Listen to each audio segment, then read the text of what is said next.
What's up everyone, this is NinjaDeathStrike bringing you another Pokemon TCGO battle. I've got another match with Deathlights, my Chandelure deck. This one is kind of the other build for it, the one using TCGO.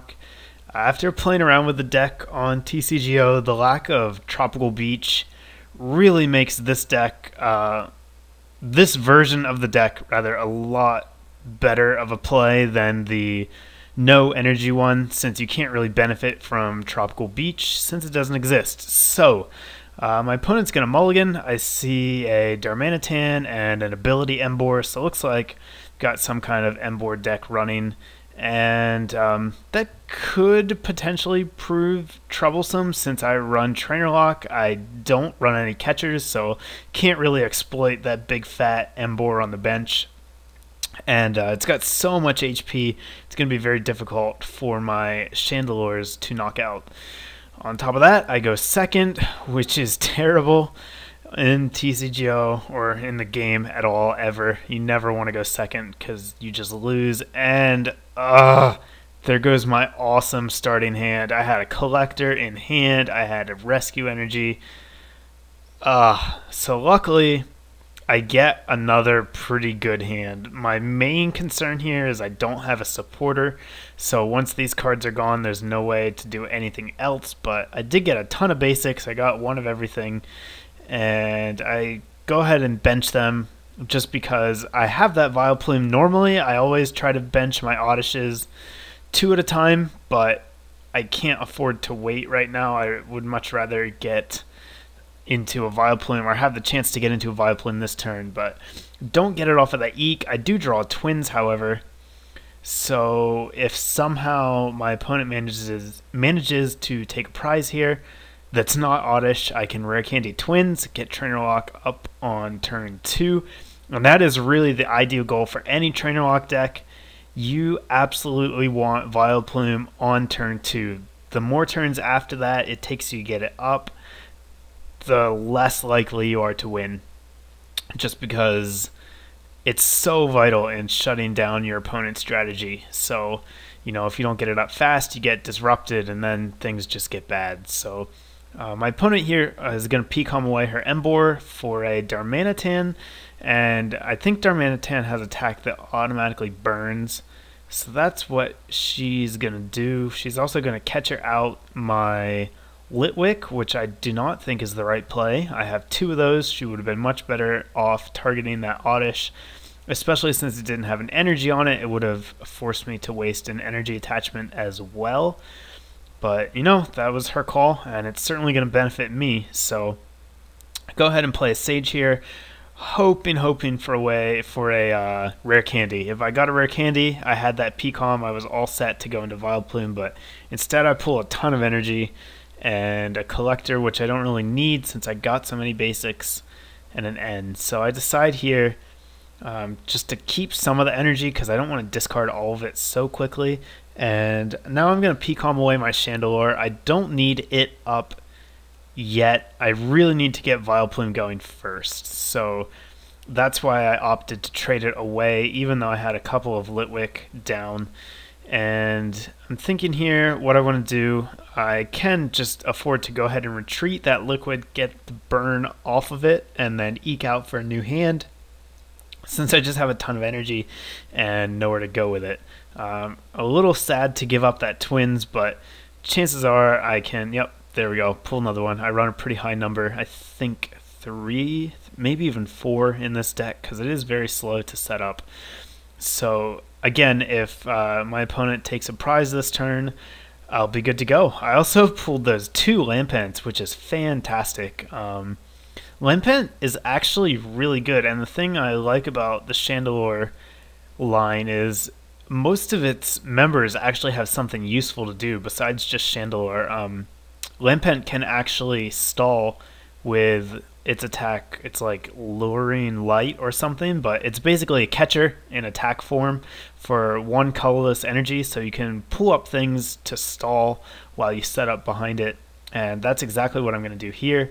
My opponent does take out Cleffa, which is fantastic news for me. It means Vileplume is coming to town, and I get to pick something else. So I'm just going to go ahead and grab another Twins. I can't get to Chandelure this turn, and there's nothing I desperately need, so I figured it would just be better to chain the Twins here.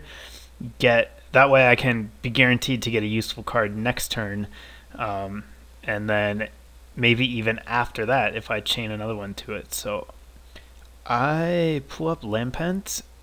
Okay, good. I thought I was going to attack there. Luckily, I do remember to evolve both of them.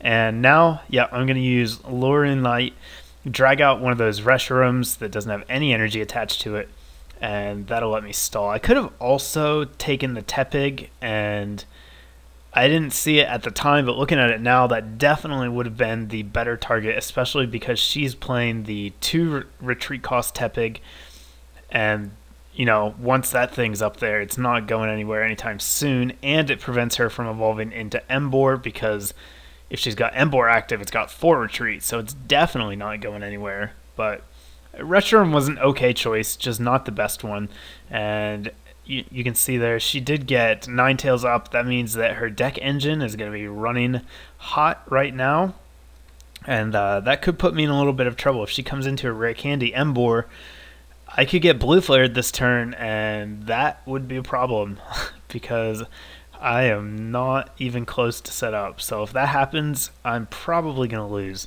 And you can tell right here, that's definitely what she's going for. She plays that N, even though it's going to let me draw more cards and put her at fewer cards than she had before. But look at that. I top deck 2 Chandelures, which is amazing, and I get my Twins back. So that was just about perfect. She doesn't play anything else here, so she didn't get an Emboar. She didn't get a Pignite either. I'm going to try to grab my Psychic Energy back from the discard that I used to retreat earlier, I think. I get it back, so that's nice. It means I will be able to attack this turn, and I don't need to waste Twins grabbing an energy, so I'm pretty much set up here. I've got 2 Chandelure up, which is ideal. I've got the TCGO down, and I've got Dodrio on the bench, and he's safe from catcher. So there's nothing I need this turn. So I'm gonna take just one thing, and then you see the first thing I grab there is Twins because I know I don't need it back. And I'm gonna look for a Litwick. For a minute, I thought both of my other ones were prized. I could not find it in here, but it is hiding in there. I just skip over it a couple times. So I'm going to go ahead and grab that. There it is.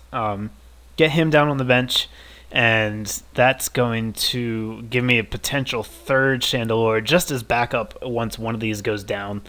And since, again, I'm running the deck with energy, it allows me to not only use Curse Shadow, but also to attack, and with the TCGO, that confusion can be a real hindrance to my opponent. They're only going to have a 50% chance to do damage, which is really great. So that's the reason I'm not going to switch out here. I just go for the 30 and then the attack, and that's going to be enough for me. I want that Reshiram confused just in case it tries to attack me here. It'll maybe kill itself instead, which would be great. So she's going to get a heads on Burn Tower, get a fire energy back that she just discarded with Roast Reveal. And she also got that Pignite, so she's almost set up here. All she really needs is an Emboar, and then she's going to be able to Blue Flare every turn, depending on her energy supply and how many Fishermen she runs versus energy retrieval, since energy retrieval has been cut off. So still, she is definitely still in this game. It is not over yet. And I'm going to play my last Twins now. Just grab an energy and a Lampent, and then having that Lampent down will mean that if my active Chandelure dies, I'll be able to get another Chandelure up right away. Since I have that rescue energy on it, I can get it back into my hand and just plop it down on that Lampent there. So because she evolved into Pignite, it's got 100 HP. It means it's going to take me a while to whittle it down, and if it gets to Emboar, it's going to take even longer, but I am able to take out her active Reshiram without going for the attack, and so that means that I can go ahead and confuse this one as well, which is amazing. Even if she does get Embor up again, she's going to be stuck with that confusion. And you guys saw, if you watched the Lilligant match, you know, being able to kill something without using your attack is just amazing, because then you get to cripple the next thing that comes in. So that's what happens here. Embor does come down, and she has a ton of cards in her hand. I cannot imagine not having enough fire energy to go for a blue flare here. Since I took that 20 damage earlier from Darmanitan, a blue flare will kill me.